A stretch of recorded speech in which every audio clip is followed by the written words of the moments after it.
Irak era una zona de guerra donde hombres caminaban entre humo, polvo y sangre. Los soldados disparaban sus armas, luchando por sus vidas y esperando el apoyo aéreo que debería llegar en 5 minutos y el convoy en 15. Las bajas eran constantes, se habían aplicado los primeros auxilios, pero los hombres ya habían perdido demasiada sangre. El líder de esa área sabía que estaba en una situación complicada. Incluso una tormenta de arena sería mejor que esto. Algo apareció en el horizonte y hizo que uno de los soldados gritara por el sargento, con horror en sus ojos. Cuando se giró y vio lo que el soldado había avistado, el mismo horror se apoderó de él. Era un lanzagranadas apuntando hacia el grupo. El soldado sabía que era demasiado tarde para derribar al tirador, pero, para su sorpresa, fue alcanzado de lleno en la cabeza y cayó. El soldado se preguntó si sería fuego amigo. Tal vez los refuerzos habían llegado. Escaneando los alrededores con la mira de su arma, comprendió, se giró hacia el grupo y anunció que su ubicación había sido expuesta y que había un tirador enemigo. La situación solo empeoraba. Era difícil decir de dónde venían los ataques e imposible sostenerse por mucho más tiempo. La pared del lugar donde se escondían fue bombardeada con disparos. El sargento se encogió, protegiéndose, y ordenó a todos que se dirigieran al otro edificio. Estaban bajo ataque. Los soldados salieron corriendo, dejando el equipo atrás, mientras huían por sus vidas. En otro lugar, el francotirador observaba, concentrado, con su mira bien ajustada hacia el edificio del grupo. Mientras uno de ellos disparaba, el francotirador se preparaba y disparaba con precisión. La bala atravesó el aire, velozmente, usando la zona de combate hasta impactar en la cabeza del otro tirador dentro del edificio. El grupo de soldados avanzaba en formación, ayudando a sus heridos a caminar. Una explosión sacudió el lugar y avanzaron hacia el siguiente punto lo más rápido que pudieron. Fueron recibidos con una lluvia de disparos y respondieron con fuego. El sargento preguntó cuál era la situación afuera, y respondieron que más enemigos estaban llegando. Los disparos eran continuos y la munición se estaba agotando. Después de recargar por última vez, ya no quedaba más. Estaban a punto de quebrarse. Un nuevo grupo de enemigos se acercaba. Solo aumentaban en número y hacían que los soldados se preguntaran si su final sería allí. El sargento se giró para disparar, teniendo solo una certeza en mente. Si iba a encontrar su final allí, al menos llevaría a uno de los enemigos con él. Por un breve momento, su visión captó un pito volando por el aire. Era una granada que un enemigo estaba lanzando en su dirección. El lugar explotó, siendo arrasado por llamas. Los cuerpos se acumularon y los restos de las granadas rodaban por el suelo. Otro grupo se acercó, barriendo el lugar entre el humo, pensando que no había sobrevivientes cuando alguien emergió de las sombras, con la mano sobre la boca de uno de los soldados y un cuchillo en su garganta. Uno ya había caído. Antes de que el siguiente pudiera darse cuenta, la sombra avanzó. Con la mano sobre su boca y el cuchillo en su pecho, ya eran dos. El siguiente disparó desesperado, dándose cuenta de lo que sucedía, pero en un abrir y cerrar de ojos, vio la sombra acercarse con todo y golpearlo en la garganta. Los tres ya eran. Los que quedaban comenzaron a disparar a todos lados, intentando dar en el blanco. La sombra se movía rápidamente, eliminando a todos en su camino con precisión. Giraba y cortaba, dejando solo el rastro de sus movimientos tras de sí. El humo devoraba el lugar, expandiéndose, mientras los soldados del grupo inicial que quedaban se ocultaban. Había alguien luchando contra sus enemigos. Fuera quien fuera, estaba derribando a todos solo, con disparos, cuchillas y golpes corporales. Los enemigos dispararon frenéticamente mientras él se acercaba y los lanzaba lejos, disparando y acertándolos aún en el aire. El grupo quedó en shock. No tenía equipo pesado, solo una pistola y un cuchillo, y aún así estaba acabando con todos.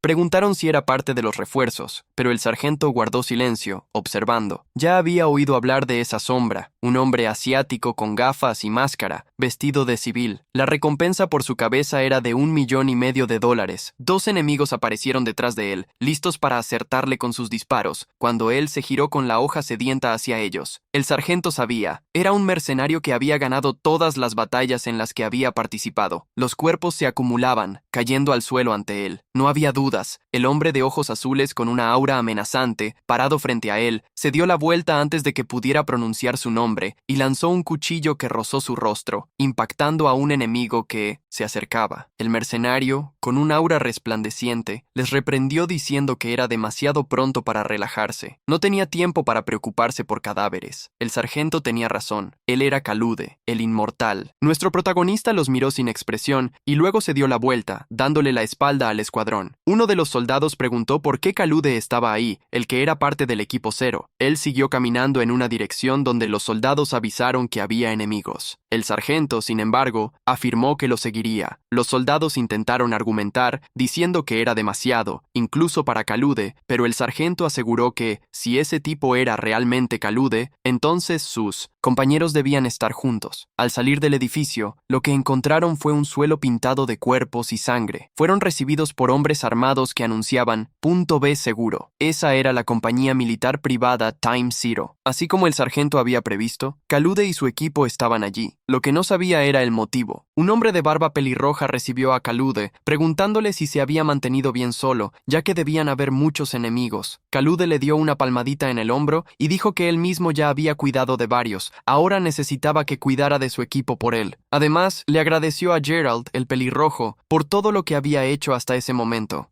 El sargento se adelantó e intentó acercarse a Claude para hacerle algunas preguntas, pero fue interrumpido por Gerald, quien lo miró con seriedad y le dijo que esperaba que no interrumpiera, ya que esa era la ceremonia de jubilación de Claude. Mientras los soldados miraban en completo shock, Gerald pidió: "Por favor, Junior, no han visto nada hoy". Por su parte, Claude simplemente continuó caminando hacia el horizonte a través del humo y el resplandor del sol, hasta desaparecer. Un tiempo después, un periódico anunciaba el fallecimiento del presidente Lee Jun-heon del grupo Daesung en una lujosa residencia tradicional. La ceremonia se estaba llevando a cabo. Las coronas de flores estaban esparcidas por el patio, mientras los fotógrafos disparaban destellos, preguntándose quién era la misteriosa persona que se acercaba al ataúd. Ninguno de ellos reconocía al hombre, pero solo se permitían parientes cercanos. El joven de cabello negro y hombros anchos siguió avanzando, hasta la foto del presidente sobre el ataúd. Un hombre y una mujer, vestidos de negro, esperaban en silencio. Cuando la mujer vio al joven acercándose, lo reconoció. Era el joven maestro de la casa. El hombre a su lado entrecerró los ojos con ira. Lee Young-wan estaba vivo. Después de todo, el joven continuó su camino hacia el ataúd en silencio, hasta que el hombre lo abordó, preguntándole dónde había estado durante los últimos 6 años. Nuestro protagonista respondió que había estado por ahí. El hombre lo miró con rabia y en una postura amenazante dijo: "Hermano, este no es lugar para que tú vengas. ¿Sabes cuánto ruido hacen los reporteros y aún así te presentas aquí?". Nuestro protagonista respondió: "Aunque seas un hijo ingrato, apareciendo después de 6 años, ¿no deberías al menos prestar tus últimos respetos?". El hombre levantó la mano irritado y preguntó: "¿No te da vergüenza decir absurdos sobre alguien que intentó matarte y luego desapareció? ¿Sabes el caos que hubo cuando te esfumaste?". Jung-hwan recordó a su hermano que su madre tuvo delirios después de eso y le pidió que entendiera. El hermano dijo que estaba feliz de que él hubiera vuelto a la realidad. La mujer a su lado intentó hablarle, pero él se acercó más al joven y dijo: "Si los reporteros descubren que has aparecido de repente después de desaparecer, la vergüenza de nuestra familia será expuesta". Yang-wan lo interrumpió, diciendo que de ahí en adelante solo iba a presentar sus respetos como un enlutado común y se iría. El hermano se irritó por la intromisión, pero el joven siguió en silencio, encendiendo el incienso y haciendo una reverencia frente al ataúd. En su mente, se disculpaba con el presidente Lee Jung-reon, diciendo que eso podría considerarse su karma, la muerte de su madre y aquellos que habían robado su vida. Él mismo haría que pagaran, incluso si eran de su propia sangre. Al terminar, el hermano preguntó si pensaba irse de nuevo, y nuestro protagonista respondió que no. Estaba cansado de andar por ahí. El hermano hizo un comentario ácido, diciendo que a veces podía ser más cómodo estar fuera de casa, y nuestro protagonista respondió que estaba tratando de sentirse cómodo ahora que había encontrado el valor para regresar. Había pasado un tiempo difícil afuera y quería retomar su carrera fallida. El hermano lo miró con ira y lo reprendió. Había desaparecido incluso antes de conseguir un empleo y ahora quería volver a ser promotor. Los reporteros desgastarían al grupo de Hyun-sung y el nombre de su padre. Hasta los herederos de los Chaebol evitaban aparecer en público. Fue entonces cuando Jung-wan respondió: "Ah, yo también era un heredero de Chaebol. ¿Olvidaste lo que tu madre deseaba y que mi sueño también era convertirme en promotor?". El hermano Apretó los dientes con rabia hacia ese bastardo. Tenía que hacerse responsable por sus elecciones. Respiró hondo y le ordenó al secretario Kim, un hombre que estaba detrás de él, que se pusiera en contacto con la fiscalía y se preparara, además de investigar si había algún motivo oculto detrás del regreso de Jung-wan. La mujer a su lado preguntó si iba a reclamar la parte de su madre en la herencia, y él respondió que Jung-wan siempre había sido un hombre misterioso, así que era posible que sí. El secretario Kim llamó al vicepresidente, pero pronto se corrigió, llamándolo presidente. Se giró, preguntando qué pasaba, y el secretario respondió que no había podido encontrar a Jung-wan cuando había desaparecido, así que si lo intentaba ahora, habría límites en la información. El hombre se acercó a él con una expresión de odio y dijo que, de hecho, no lo había encontrado, no porque no pudiera, sino porque simplemente no había intentado lo suficiente. Si lo hubiera hecho, lo habría encontrado. El secretario retrocedió mientras el presidente lo acusaba de ser complaciente y de permitir el regreso de Jung-wan. Si su padre estuviera vivo, tal vez incluso compartiría la herencia. Necesitaba averiguar si Jung-wan había contactado a algún ejecutivo durante ese tiempo. Si lo había hecho, quién fue y qué hicieron. Tenía que descubrir todo lo que comió, dónde durmió y con quién durmió. Tenía que usar todos los medios necesarios. El secretario Kim respondió que entendía y se sintió un poco incómodo pensé que nunca tendría que volver a ponerme en contacto con ellos. Esto es problemático. Jung-wan ahora estaba dejando el lugar, bajando las escaleras acompañado de un hombre que decía: «Ya han pasado 6 años desde que desapareciste. ¿Sabes cuánto buscamos hasta que registramos un reporte de desaparición? Si no tienes a dónde ir, voy a reservar un hotel para ti, así que quédate el tiempo que quieras». Nuestro protagonista respondió que estaba cansado de hoteles y prefería lugares que olieran a personas, así que preguntó si podía quedarse en la casa de un colega, que debería ser bastante espaciosa. El hombre se echó a reír y dijo: «Demasiado espaciosa en realidad. Soy ejecutivo del grupo Sung, ¿sabes? Te enviaré la dirección. Ven a cualquier hora». ¿Y su teléfono? Jung-wan pidió su dispositivo y puso su número. Luego dijo que pagaría el alquiler para no quedarse gratis. Preguntó dónde podría conseguir el dinero y presionó el micrófono del aparato, diciendo que había ganado un poco mientras estaba fuera. Al devolver el dispositivo al amigo, dijo que lo vería más tarde. El chico preguntó si todavía quería trabajar como promotor y mencionó al vicepresidente y a otros ejecutivos. No estarían felices con eso. El vicepresidente lo consideraba sospechoso y no había pruebas que conectaran al grupo de Isung con la muerte de la madre de Jung-wan. Jung-wan miró hacia el horizonte y preguntó si eso significaba que todo había sido un accidente, si debía rendirse y buscar otra cosa. El hombre respondió que solo estaba preocupado por él, pero Jung-wan aseguró que ya habían pasado 6 años. Durante todo ese tiempo, había aguantado con determinación para sobrevivir. De lo contrario, no habría regresado a Corea. El hombre comentó que había cambiado mucho y que, si estaba tan decidido, no lo detendría. En silencio, lo observó, pensando en lo difícil que sería para Jung-wan, así como cuando su madre murió y se lo quitaron todo. La ley nunca estaría de su lado. Nuestro protagonista subió a un tren, cruzando el atardecer. Mirando por la ventana, pensaba en Lee Jong-byom, quien se había convertido en el presidente del grupo de Isung. «Soy la última amenaza que queda. Debe saber por qué vine a Corea. Debe haber movido hilos con la fiscalía también. Habría bloqueado todos los medios para que llevara a cabo mi plan. Entonces voy a atraer la opinión pública». Sacó su celular y llamó a alguien que atendió identificándose como el reportero Kim Sang-ho. Jung-wan no necesitaba identificarse. Tan pronto como saludó al reportero, este lo reconoció y preguntó si había regresado a Corea. Jung-wan respondió que esa no era una llamada de guerra. Podía llamarlo por su nombre y no por Kalude, además de felicitarlo por reconocerlo. Sang-ho se rió, diciendo que no podía olvidar su voz, y preguntó qué quería. Nuestro protagonista preguntó si podían reunirse, y el reportero respondió que estaba en un viaje de negocios, así que sería difícil. Jung-wan dijo que era una pena y que tenía algo que preguntar en persona. Sang-ho sonrió y preguntó si ya era hora de pagar lo que debía. Si fuera un pedido de Kalud, encontraría la manera de conseguirlo. Jung-wan respondió que ya había pagado al no publicar cierta historia. Sang-ho preguntó si eso era suficiente y cuestionó qué quería que hiciera. Nuestro protagonista respondió que no era nada del otro mundo, solo quería una historia caliente directamente de la mesa del personal de relaciones públicas. Sang-ho preguntó qué tipo quería, y Jung-wan respondió que quería un crimen, algo grande. Sang-ho se sentó frente a su portátil y sonrió, diciendo que parecía peligroso. Incluso retirado, el gran Kalude aún quería hacer algo nuevo. En unos segundos, Sango dijo que tenía un caso de niños y preguntó si eso le agradaba a Jungwan, quien respondió que le servía. El reportero explicó que recientemente hubo un crimen escolar que conmocionó al país. Tenían sospechosos, pero los testigos y las pruebas habían desaparecido. No sabía de quién era la responsabilidad, pero la policía estaba enloqueciendo. Sabía que un caso de violencia escolar podría parecer pequeño para Kalude, pero era el tema más candente hasta hace poco. Nuestro protagonista sonrió satisfecho. El culpable era irrelevante.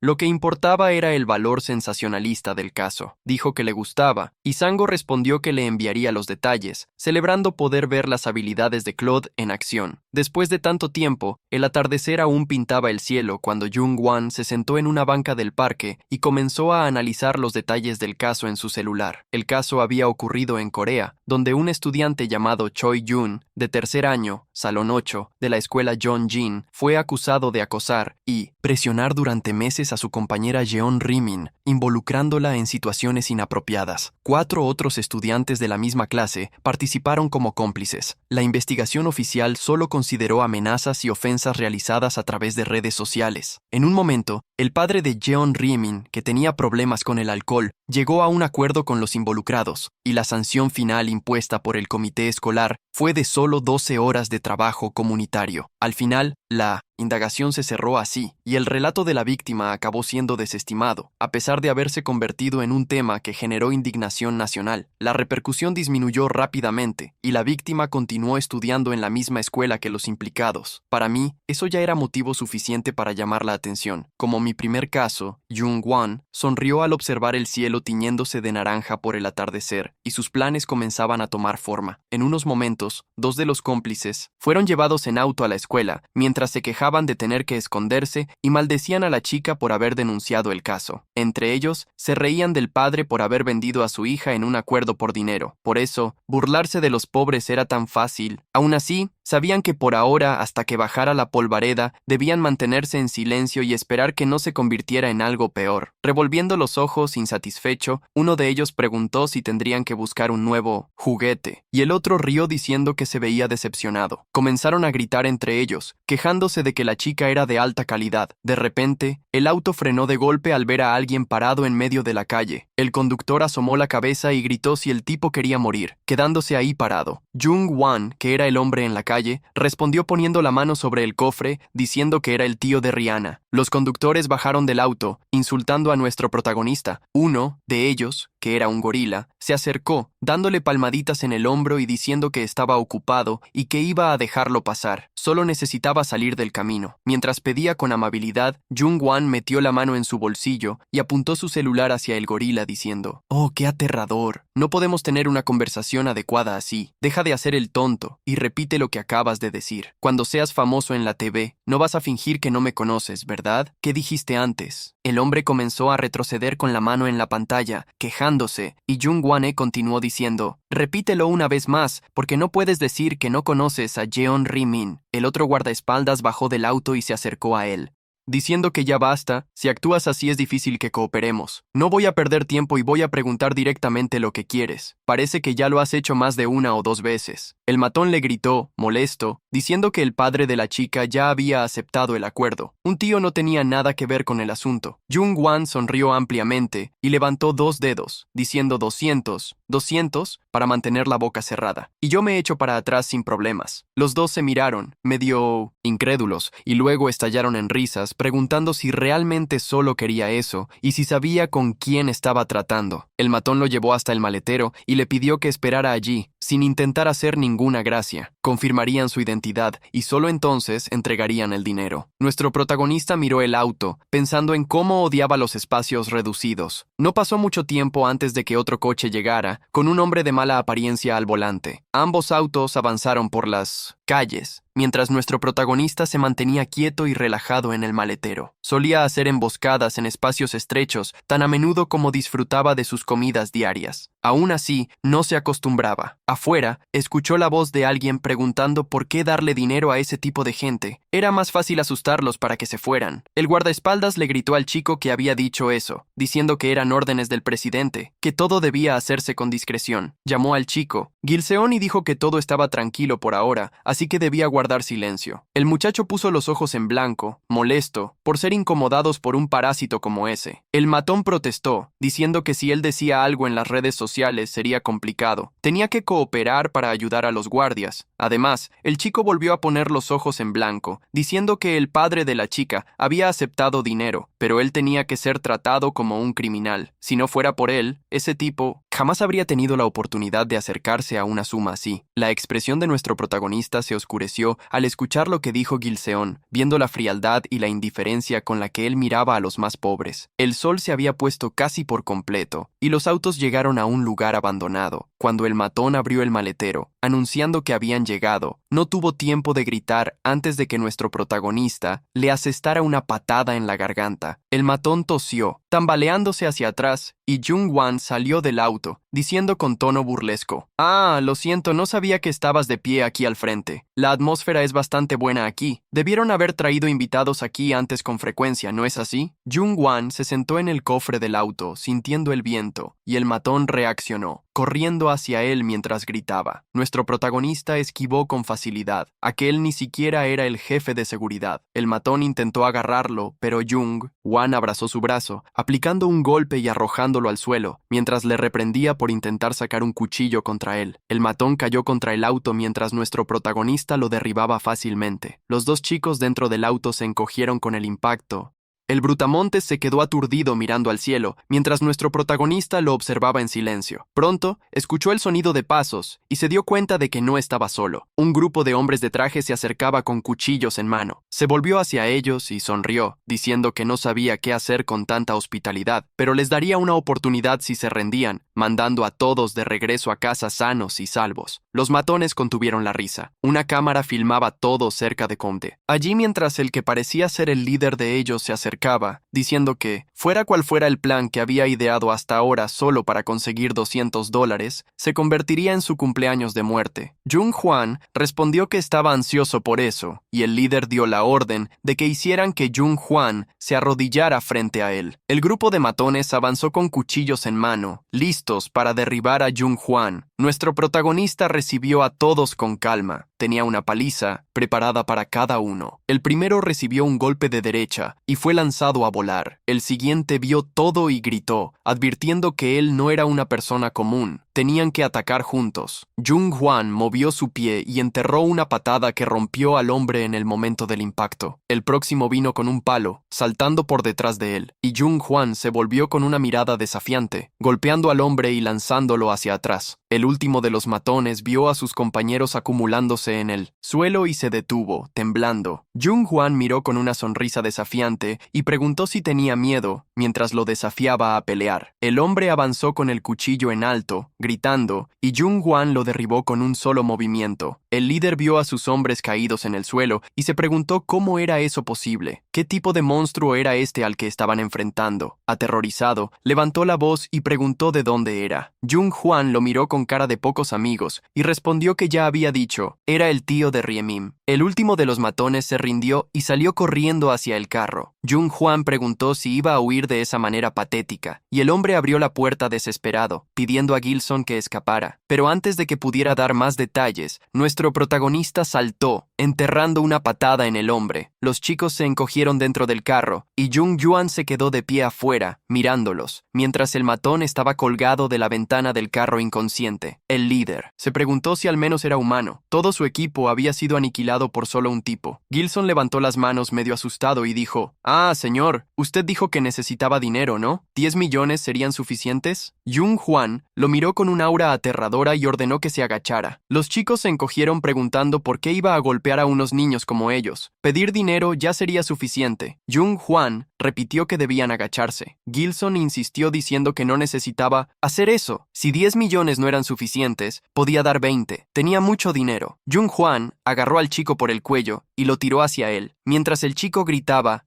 y con un aura de pura rebeldía dijo, «Cuando Rihanna me detuvo, ¿por qué no resolviste las cosas a través de una negociación?» Como ahora, el chico seguía aumentando la oferta a 25 millones. mientras sacaba una pequeña lata. Al abrirla sonrió y apuntó el spray de pimienta a Jung-Jun, diciendo que había tratado con el chico equivocado. Jung-Jun se encogió, tosiendo, y el chico siguió presionando el spray, preguntando cómo sabía el spray importado. Jung-Jun cayó de rodillas y el chico tosió, maldiciendo. ¡El spray se acabó! El chico miró incrédulo la lata, diciendo que pensaba que iba a morir. Nuestro protagonista apretó los ojos, con lágrimas cubriendo su rostro con los brazos mientras el humo se esparcía. Los chicos bajaron del coche y llamaron a Gilseon para que se fuera, diciendo que no había forma de vencer a un tipo así. Sin embargo, se dio la vuelta, diciendo que si lo dejaban ahí, seguiría persiguiéndolos. ¿Cuánto tiempo un tipo que pelea así se quedaría en 1900 en el suelo solo por un spray? Gilseon tomó una de las cuchillas de los matones y dijo que necesitaban cortar sus tendones. Había testigos, así que incluso si llegaba la policía, no sospecharían de ellos. El tipo podía pelear, pero si lo apagaban, eso funcionaría. Los chicos asintieron y tomaron barras de metal, lanzándose sobre Jung-Wan y comenzando a golpearlo, uno tras otro, dándole una paliza a Jung-Wan, que seguía encogido en el suelo recuperándose. Gilseon se acercó, diciendo que, pensándolo bien, solo eso no era suficiente. Los chicos preguntaron qué quería y el chico se lanzó, diciendo que lo mataría y culparía a los matones. Levantó su cuchilla y bajó con toda su fuerza, diciendo que enviaría saludos a John Riemim. En el preciso momento en que la cuchilla se acercó lo suficiente, nuestro protagonista agarró la muñeca del chico y la sujetó con una mano. Cerró su puño con fuerza, haciendo que el chico gritara de dolor y soltó la cuchilla en el suelo. El hermano entró en 1900 desesperación y comenzó a gritar por sus amigos, quienes corrieron en respuesta y empezaron a atacar a Jung-Wan. Tan pronto como se acercaron, Jung-Wan respondió enterrando un puño en su estómago y derribando a uno de ellos. El siguiente saltó con una barra de hierro y Jung-Jun tomó un cuchillo cercano, lanzándolo a la frente del chico, con el mango apuntando hacia él. El último se dio la vuelta y salió corriendo, suplicando por perdón. Jung-Jun respondió que el que debía suplicar perdón era Gilseon y comenzó a golpear al chico que corría. El chico cayó, siendo golpeado por una barra de hierro, mientras Gilseon observaba todo en shock. Había sido derrotado tan rápido y ni siquiera entendía cómo. Nuestro protagonista seguía sujetando la muñeca del chico que estaba de rodillas frente a él mientras decía: «Los estudiantes de hoy son realmente aterradores, ¿eh? ¿De verdad intentaste matar a alguien?» Gilseon no podía soltarse y no entendía cómo ese hombre era tan fuerte. Nuestro protagonista adoptó una postura aún más amenazante y dijo: «Pensándolo bien, solo quedaste tú.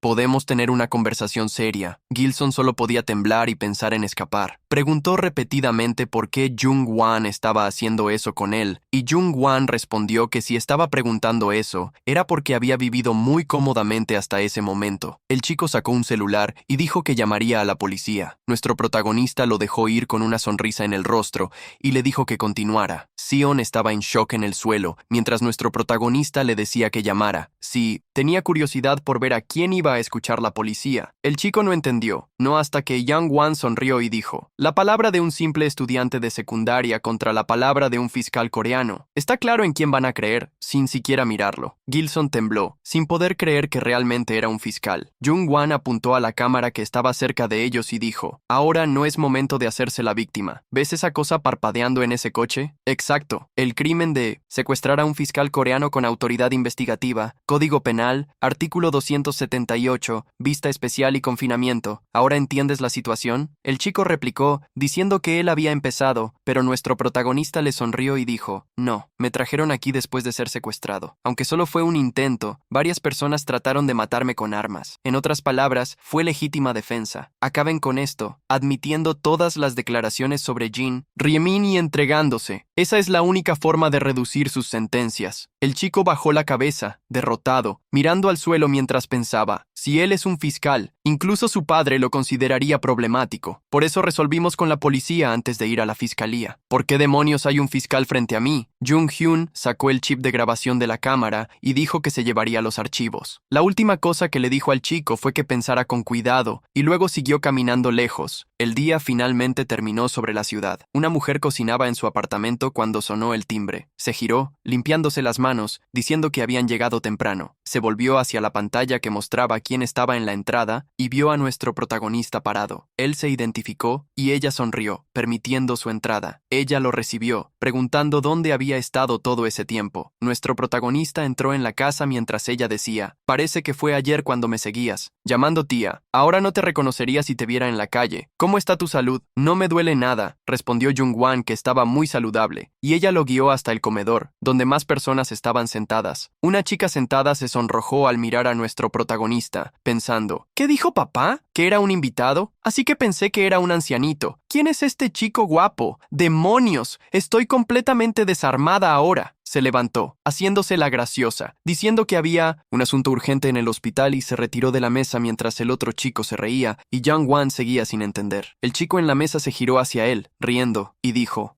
«Hace tiempo». Hyung, nuestro protagonista, lo miró sorprendido y respondió, «No me digas que eres Tae-soo, has crecido tanto». El chico señaló a su hermana y le dijo que no se preocupara por ella. Siempre actuaba así cuando veía a hombres guapos. El hombre que había recibido a nuestro protagonista en el velorio le señaló su lugar en la mesa y lo invitó a sentarse a comer, diciendo que no había preparado mucho, pero que podía decir si no era suficiente. Nuestro protagonista respondió que era un banquete y que, como había vivido fuera, extrañaba la comida casera coreana. Su amigo se inclinó hacia él y dijo, «La tía incluso mandó a la sirvienta a casa temprano y preparó esto sola, porque venías». La mujer rió y le dijo que se detuviera, pues estaba poniendo incómoda a la visita. Jung-Hwan observó la alegría de la pareja por unos momentos, hasta que interrumpió diciendo que tenía algo que contar. El hombre preguntó si era algo importante, y Jung-Hwan respondió que se sorprendería si lo descubría. Al día siguiente se publicaría un artículo. El hombre tomó sus hash, y nuestro protagonista dijo que él sabría más al día siguiente, pero que estaba trabajando en un caso. El hombre se sorprendió y preguntó, «¿Qué quieres decir? Ni siquiera te han asignado todavía. ¿Cómo puede haber un caso?». Nuestro protagonista respondió que su estatus como fiscal aún no había sido suspendido ni interrumpido, así que todavía tenía autoridad para investigar. El hombre lo miró preocupado y dijo, «¿Aún así? ¿Dónde hay un caso de un fiscal sin un departamento asignado llevando a cabo investigaciones por su cuenta? Actuar imprudentemente no es bueno para tu futuro». Jung-Hwan respondió, «¿Y si, sin querer, me convierto en el blanco de un crimen? Entonces, ¿no hay problema en asegurar las evidencias y resolver el caso por mi cuenta?». El hombre se sorprendió y preguntó qué había pasado en solo un día desde que él había regresado. Jung-Hwan dijo, «Te enterarás de todo mañana, pero el motivo por el que menciono esto es que dijiste que habría personas que no quieren que me convierta en fiscal, ¿verdad?». La mujer pareció sorprendida y preguntó a su esposo si era verdad. Él respondió, «Es cierto. El vicepresidente Lee Jong-beom me llamó y dijo esto, que te vigilaran y reportaran cada uno de tus movimientos. No estoy muy seguro, pero probablemente el secretario jefe y sus asociados recibieron instrucciones similares. Aquellos que dirigen negocios están metidos con personas poderosas en la fiscalía. Probablemente descubrirán lo que hiciste y dónde has estado en los últimos 6 años, y usarán eso como excusa para cuestionar tu capacidad laboral». Nuestro protagonista asintió y dijo, «Lo sé, sus métodos siempre son así. Incluso cuando el presidente estaba vivo, publicaron artículos agresivos sobre la relación entre él y yo a través de algunos medios de comunicación. Cuando me convertí en fiscal, alegaron sospechas de trato preferencial. Los desgraciados incluso encubrieron el hecho de que desaparecí. Si regreso y vuelvo a ser fiscal, no solo a mí, sino también al grupo de Yi-sung los pondrán en la mira. Pero durante los últimos 6 años,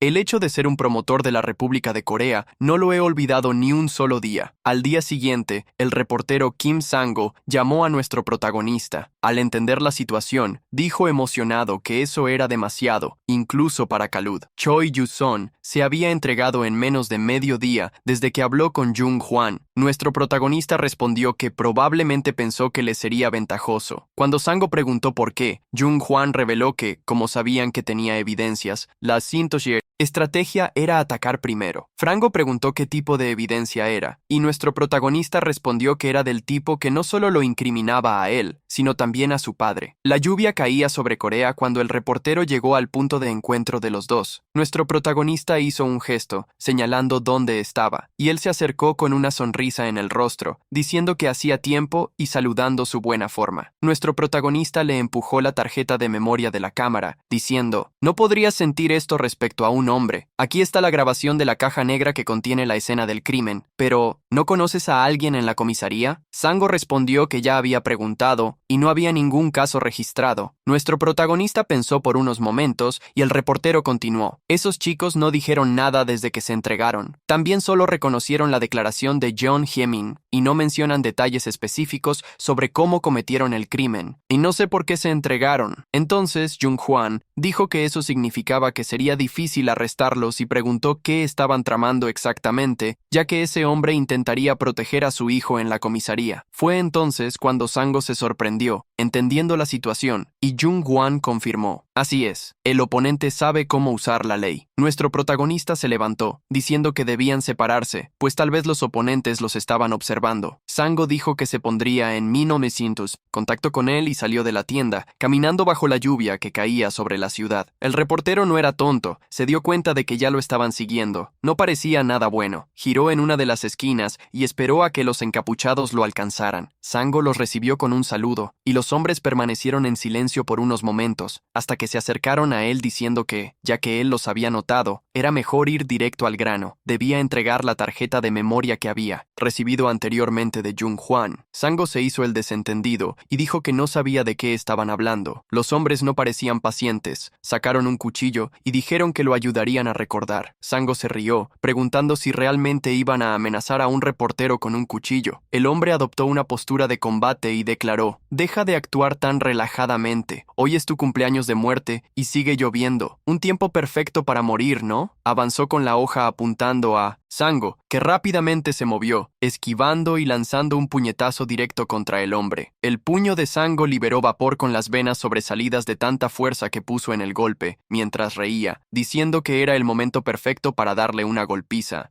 El otro gritó y se lanzó contra él para apuñalarlo, pero Sangre rápidamente contraatacó, lanzándolo por el aire y enterrando un puño directo en la mandíbula del hombre. Este cayó al suelo, y mientras la sangre brotaba, se apretó los dientes y decía que no era un reportero común. Antes de que pudiera recibir una respuesta, el hombre sintió la bota de sangre presionando su rostro mientras el grandullón se reía, diciéndole que se callara o realmente iba a acabar muerto. Sangre ordenó que el hombre despertara a su compañero que había perdido el conocimiento y lo siguiera. Cuando le preguntaron a dónde, el reportero sonrió, diciendo que habían cometido pecados y ahora debían ser castigados. El hombre se mostró confundido, y Sangre explicó que el castigo variaría dependiendo de cómo escribiera el artículo, así que debían pensar bien antes de responder. Las preguntas eran simples: ¿quién era su jefe y qué habían hecho de malo? El hombre gritó, sintiendo la bota de sangre apretar nuevamente su cara, y acabó cediendo. Un tiempo después, los dos se levantaron al terminar de hablar, pero Sangre los detuvo, diciéndoles que debían ir juntos a la comisaría. Aún les advirtió que su amigo corría 100 metros en 12 segundos. Si ellos huían, uno de ellos iba a morir mientras que el otro sería puesto en la lista de los más buscados por la policía. Siguieron a Sangre, preguntándole si era un detective o algo así, pero Sangre ordenó que se callaran. Pronto les preguntó si había más matones en la cafetería y confirmaron que sí. Sangre sonrió, diciendo que debían detenerse a tomar un café para el viaje. El hombre lo miró, extremadamente desconcertado, preguntándole si no le preocupaba el fiscal que había quedado ahí, y Sangre se rió, diciendo que había entendido mal. Parecía confundir inteligencia y poder como cosas distintas. El resultado era el que ya esperábamos. El matón que se había encontrado con nuestro protagonista tenía la cara hinchada de tanto golpazo. Jung Hwan se detuvo frente a un local y preguntó si era el destino indicado. Cuando el hombre confirmó, le preguntó si podía irse. Jung Hwan respondió que si quería aumentar su castigo huyendo, entonces que se fuera, pero sabía que él esperaría en silencio. El hombre se dio la vuelta, sintiendo la mirada amenazante de Jung Hwan, y confirmó que esperaría. Jung Hwan entró al edificio, abriendo las puertas con toda su fuerza, y encontró a algunos hombres tomando té. El hombre pelirrojo lo miró y le preguntó quién era. Nuestro protagonista preguntó si era el presidente Choi Man, el padre de Choi Gi-seon, y afirmó que la policía estaba en camino. El hombre quedó en shock y Jung Hwan se sentó cómodamente en el sofá frente a él, puso su celular sobre la mesa y dijo que le daría 3 minutos para defenderse. Jung Hwan activó el cronómetro en su celular y el hombre de Choi reconoció como el fiscal que había vencido a sus hombres. Preguntó si quería una disculpa y nuestro protagonista respondió que no. Estaba interesado en eso. Lo que quería eran los nombres y cargos de quienes habían encubierto el incidente en la escuela de Jin. Así evitaría la pena máxima. Esman se echó a reír y dijo que no sabía negociar.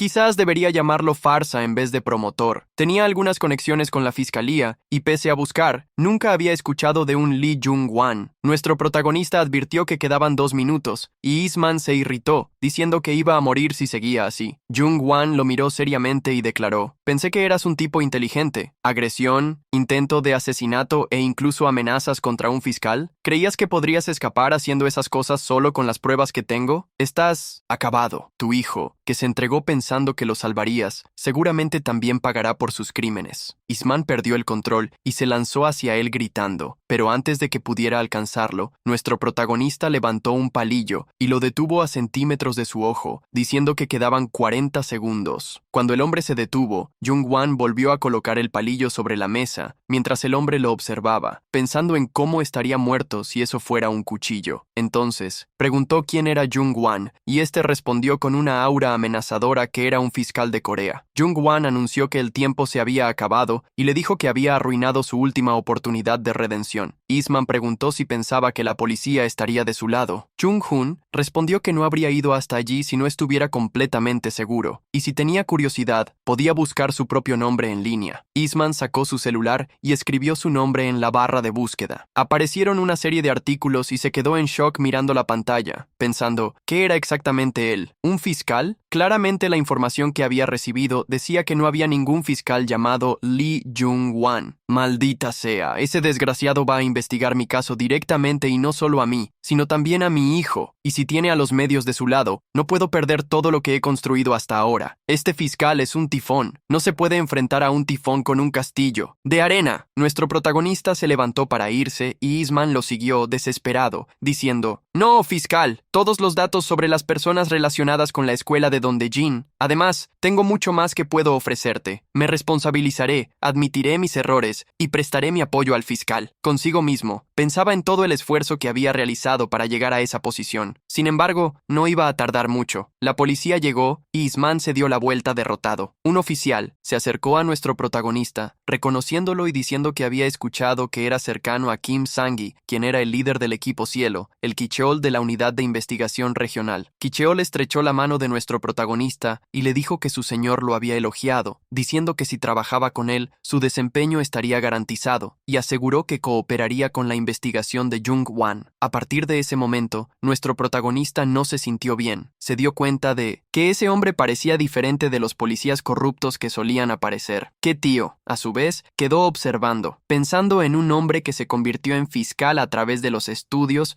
aprendiendo y atrapando directamente a aquellos que atacan con cuchillos de pescado. Nunca había visto esto ni en películas. El fiscal Lee Jung-wan, hay más de una cosa sospechosa. Tan pronto como sus colegas le pusieron las esposas, dijo que lo vería después y prometió lealtad. Cuando se dio la vuelta para irse, nuestro protagonista fue directo al grano y le preguntó si no iba a investigarlo. Kichel se sorprendió y se dio la vuelta, preguntando qué quería decir. Jung-hyun-hwan entonces preguntó si había entendido mal, y los dos se miraron en silencio durante unos segundos, hasta que Shell se giró y dijo que sí, iban a investigar. Jung-wan permaneció en silencio mirándolo, hasta que Shell echó la cabeza hacia atrás, soltando una carcajada, diciendo que estaba bromeando y que solo investigaban a quienes cometían crímenes. Juan pasó a su lado sonriendo, diciendo que, como él era la víctima y testigo, los acompañaría voluntariamente y daría su testimonio. Kishol se sorprendió y se volvió hacia él, diciendo que las pruebas entregadas ya eran perfectas, además del artículo escrito en sangre. Si había alguna necesidad, lo pediría formalmente, ya que eran un equipo de investigación regional. Después de todo, no investigaban a cualquier persona. Dijo que eran dignos de confianza. El teléfono sonó y los dos se separaron. Kichel salió a la lluvia atendiendo la llamada y preguntándole a alguien si había encontrado lo que pidió. Al otro lado, la persona le respondió: «Bueno, como dijiste, señor, hay más de una cosa sospechosa. Primero, este hombre que se volvió fiscal tras aprobar el examen de la barra aún no tiene experiencia profesional, además de ser oficial jurídico militar, incluso después de que se abolió el examen de la barra. ¿Sabes por qué? Al entrar al auto,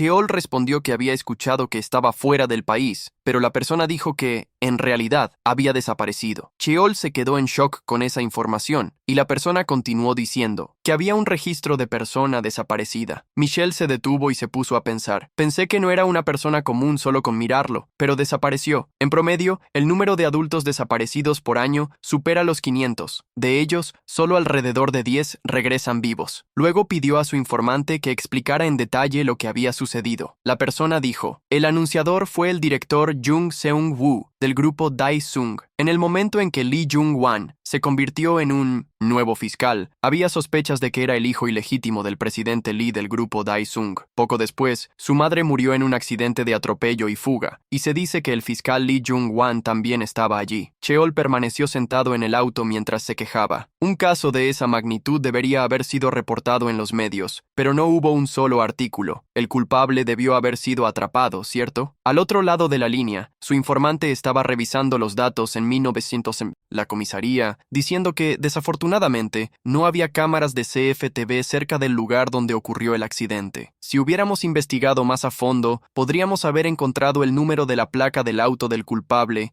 Parece que la investigación no avanzó más allá de eso. En ese momento, el fiscal Lee Jung-won también se fue al extranjero, y así fue como el caso se barrió debajo de la alfombra. Ki-chol gritó, preguntando quién estaba a cargo del caso para cerrar una investigación de esa manera. La siguiente información fue inesperada. El informante le advirtió que no dijera esas cosas en voz alta, o se metería en problemas, ya que el detective responsable en ese momento ahora era el jefe de policía. Ki-chol apretó los dientes de rabia, y el informante advirtió que eso parecía ser un asunto grande. Si se metían con eso, les caería encima. Michael no se acobardó y le pidió que le enviara los documentos. El informante respondió que se metería en problemas. Eso no era ninguna investigación de la unidad regional. Michael insistió de nuevo, y el hombre se dio cuenta de que había sinceridad en su voz. El informante respondió, desde que estaba en la academia de policía, recibir una solicitud de usted. Señor, era mi objetivo de vida, pero esto parece peligroso. La autorización de seguridad también. Por favor, tenga cuidado. Acabo de enviar el correo electrónico. Ambos colgaron. Ki-chol tenía el nombre de nuestro protagonista en mente y una pregunta. ¿Cómo conocía Kim Sang-woo a alguien como él? No pasó mucho tiempo antes de que Jung-won fuera recibido en la comisaría por reporteros hambrientos de noticias, cuestionando cómo realizó su investigación y qué pensaba sobre los movimientos de la IU. Policía. Jung-won se detuvo frente a los micrófonos y dijo que no era una pregunta que pudiera responder. Simplemente había sido atrapado por accidente en medio del caso y no esperaba que todo eso sucediera. Surgieron más preguntas y aseguró que no tuvo más opción que ir al lugar personalmente. Fue entonces cuando alguien, sonriendo maliciosamente desde el fondo, levantó la voz y preguntó, «Escuché que el fiscal Lee Jung-won ya no está afiliado a la fiscalía». Nuestro protagonista, que ya estaba preparado para esas preguntas, respondió que sí, que había estado fuera del país hasta hace poco, pero que, afortunadamente, la fiscalía había preservado su estatus durante ese tiempo. El hombre se acercó más, diciendo que como había estado fuera durante mucho tiempo, había vivido como civil mientras podría haberse convertido en un fiscal senior, avanzando sin ninguna gota de experiencia. Incluso podría tener más conocimiento que un civil común, pero el hombre dudaba que estuviera al mismo nivel que un fiscal activo. Jung-won sonrió, diciendo que sí, todavía tendría que aprobar el examen de repaso. El hombre sonrió hacia él, diciendo que sonaba como si quisiera regresar a la fiscalía y que actualmente estaba en el Ministerio de Justicia. Nuestro protagonista confirmó, diciendo que volvería tan pronto como fuera posible. Sin embargo, no era algo que pudiera juzgar o elegir él mismo. Tenía que esperar y acatar la decisión del Ministerio de Justicia. El hombre frunció el ceño, con rabia, diciendo, «Entiendo perfectamente lo que quiere decir. También tengo otra pregunta. Entonces, al final, ¿todo esto no comenzó con el caso de la escuela secundaria de Ondine? Actualmente, el principal sospechoso admitió parte de la declaración de la víctima y se entregó.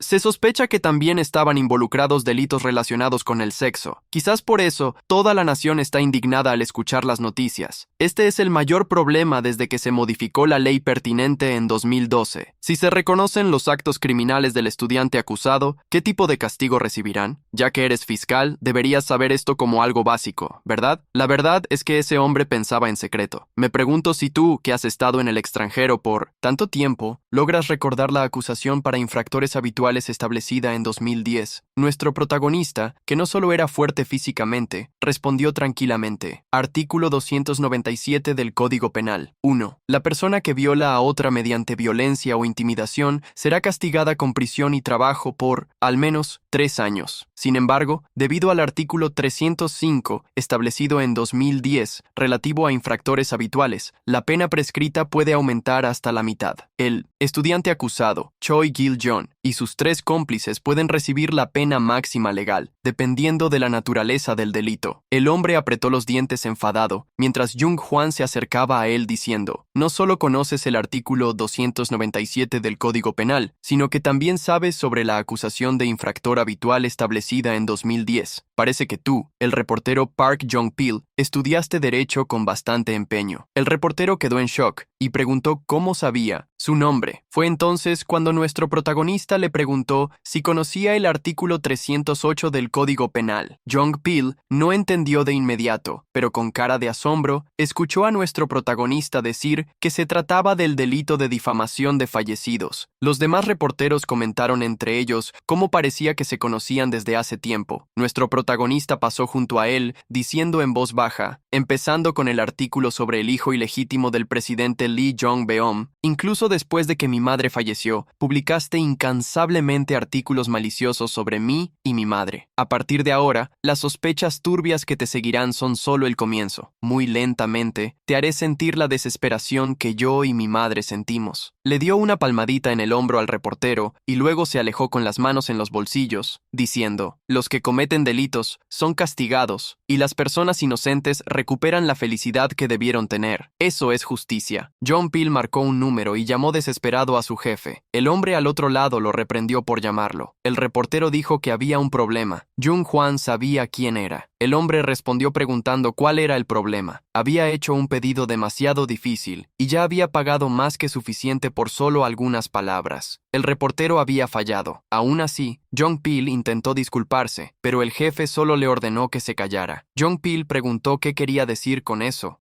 Y el jefe respondió que en el momento en que abriera la boca, su vida y la de su familia estarían acabadas. Tenía pruebas de todo lo malo que había enterrado en los últimos años, además del dinero que había recibido, así que debía saber lo que eso significaba. No debían volver a encontrarse. Jong-pil cayó de rodillas en el suelo y cerró el puño alrededor del celular. Había hecho todo eso para sobrevivir y no podía terminar así en una noche estrellada, dentro de un edificio lujoso. La televisión pasaba las noticias mientras la voz de la reportera resonaba, hablando sobre el fiscal Lee Jong-won, quien se había convertido en tema candente. El Ministerio de Justicia anunció que él pertenece a nuestro ministerio y será nombrado fiscal probatorio para llenar el vacío dejado por su ausencia. Los fiscales probatorios son nuevos fiscales junior que reciben entrenamiento de fiscales supervisores durante un año. Jong-beom, que estaba sentado al lado del secretario Kim, le preguntó acerca de los resultados de su investigación. Kim comenzó su informe. Lee Jung-hwan, quien vagó por Europa, presentó el examen de admisión para la Légion étrangère, conocida como la Legión Extranjera Francesa. Tras completar alrededor de un año de preparación, hace 6 años su rastro se enfrió. A partir de ese momento, parece que pasó con éxito. Jong-beom se giró y preguntó si había pasado, y Kim respondió, bueno, debido a la naturaleza de la Legión Extranjera, no proporcionan información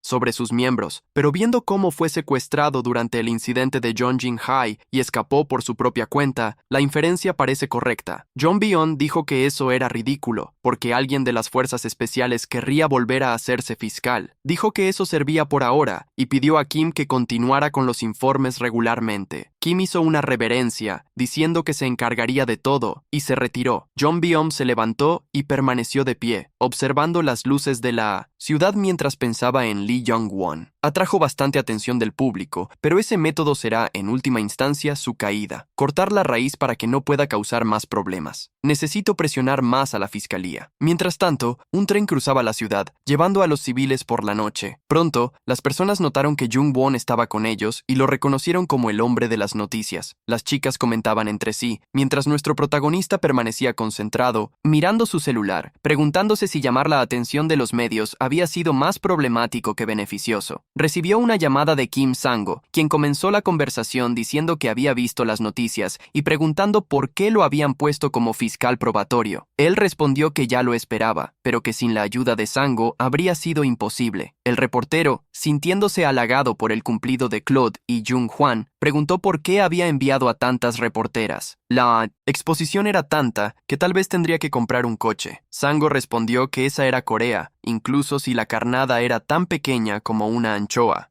Los reporteros aparecerían como pirañas hambrientas. Solo había enviado a unos pocos, los más amables y discretos, pero alguien había filtrado, Jung-won y Ryo, diciendo que uno de los grandes había aparecido. Sang-ho preguntó quién, y nuestro protagonista respondió que había sido el reportero Park Chung-pil, del diario Dayan. Sang-ho lo reconoció y lo llamó bastardo, mientras que nuestro protagonista decía que parecía haber alguien detrás de él, además de parecer satisfecho de tenerlo de vuelta. Sang-ho preguntó si debería investigar, y Jung-won cuestionó si no había alguna regla sobre respetar a los veteranos, pero Sang-ho solo inquirió si él era del tipo que se preocuparía por esas cosas. Él era Rino, tal vez no tan bueno como él, pero tenía suficiente confianza para seguir adelante. Jung-won reconoció ese nombre y comentó sobre la nostalgia. Nuestro protagonista preguntó cómo estaban todos, y Sang-ho se dio la vuelta diciendo que estaban tan bien que cada vez que se mencionaba a Jung-won, lo insultaban como si fuera un traidor. Jung-won se rió, diciendo que esperaba eso, ya que sus orejas habían estado ardiendo últimamente. Sang-ho dijo que podía avisarle si necesitaba ayuda, iría hasta el final con ese caso, y Jung-won aseguró que podría contactarlo en cualquier momento si tenía información. Los dos colgaron, y Jung-won finalmente bajó en su estación. Lo siguió caminando por el lugar, mientras se daba cuenta de que lo estaban observando. El hombre con gorra y ropa negra lo seguía, cuando él giró en una esquina, y al mirar hacia atrás, no encontró nada. El hombre estaba en shock, mirando de un lado a otro, buscando a nuestro protagonista. Apareció del otro lado, preguntando si el hombre no estaba siendo demasiado obvio en su vigilancia. Sabía que lo habían estado siguiendo desde antes del tren, así que, ¿quién era ese hombre? Jung-won extendió la mano para quitarse la máscara con un movimiento ágil, pero el hombre rápidamente le dio una palmada. Esquivando, Jung-won preguntó si tenía vergüenza. El hombre dijo que se había confundido. Sería mejor que se fueran, cada uno a su lado. Jung-won avanzó hacia él, diciendo que si quería pretender, tenía que haber sido más cuidadoso. El hombre esquivó, lanzando un puñetazo, diciendo que él era solo un cuello blanco que no sabía cómo era el mundo, pero estaba más equivocado sobre nuestro protagonista. Jung-won esquivó el golpe y cambió su postura, moviéndose. El hombre se dio cuenta de que había esquivado y escuchó el salto, recibiendo una patada que lo lanzó hacia atrás. Tuvo que apoyarse en el suelo para no rodar más, y Jung-won se acercó, diciendo que parecía un profesional. El hombre misterioso lo miró, preguntando si Jung-won no era solo un nerd que solo estudiaba. Le habían dicho que vigilara a un fiscal común, pero era diferente de la información que había recibido. Jung-won comentó, riendo de la expresión de pánico en sus ojos. El hombre saltó, sabiendo que tenía que salir de allí. Lanzó un puñetazo, directo al rostro de Jung-won, que rápidamente esquivó, respondiendo con un directo en su quijada. El hombre rodó, cayendo al suelo, y Jung-won se detuvo sobre él, con la sombra sobre su rostro, diciendo, «Grupo de Esung,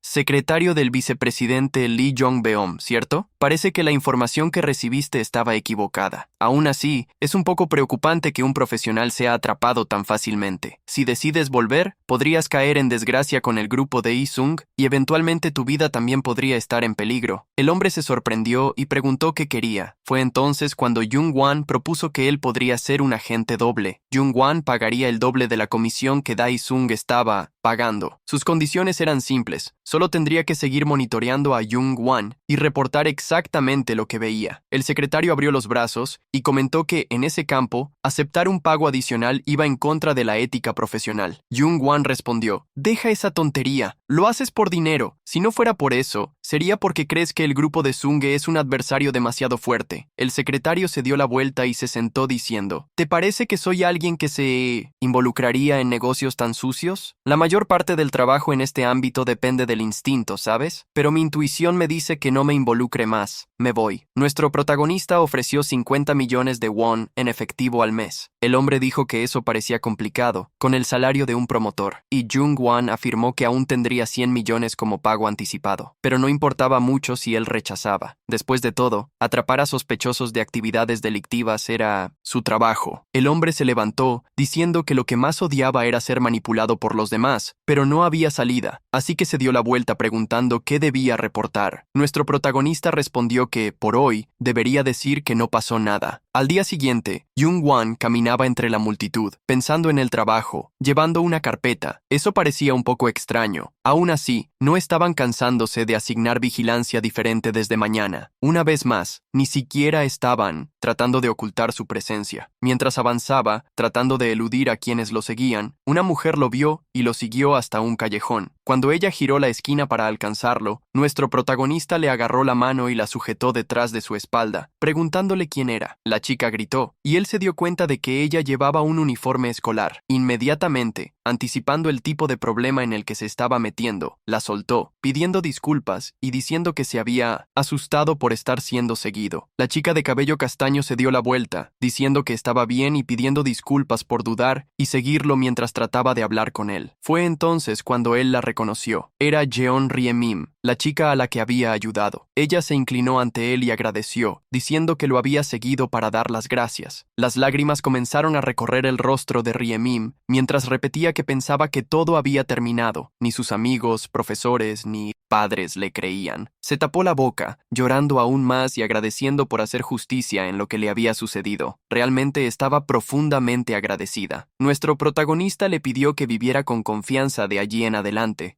Con brillo y felicidad, esa era la mejor venganza contra ellos, y haría lo que fuera necesario para que nadie más sufriera las injusticias que ella padeció. Rihanna seguía con lágrimas corriendo por su rostro. Luego, salió del callejón, expresando su gratitud porque, gracias a ella, podía trabajar aún más duro dentro del edificio del Ministerio de Justicia. Nuestro protagonista cruzaba el salón, escuchando los comentarios a su alrededor. Ese tipo es Lee Jung-Wan. ¿Tengo que trabajar en la misma oficina que un tipo así? Es repugnante la altura de alguien que había sobrepasado el límite del fiscal de distrito a través de la manipulación de los medios. Solo un fiscal actuando sin ningún sentido.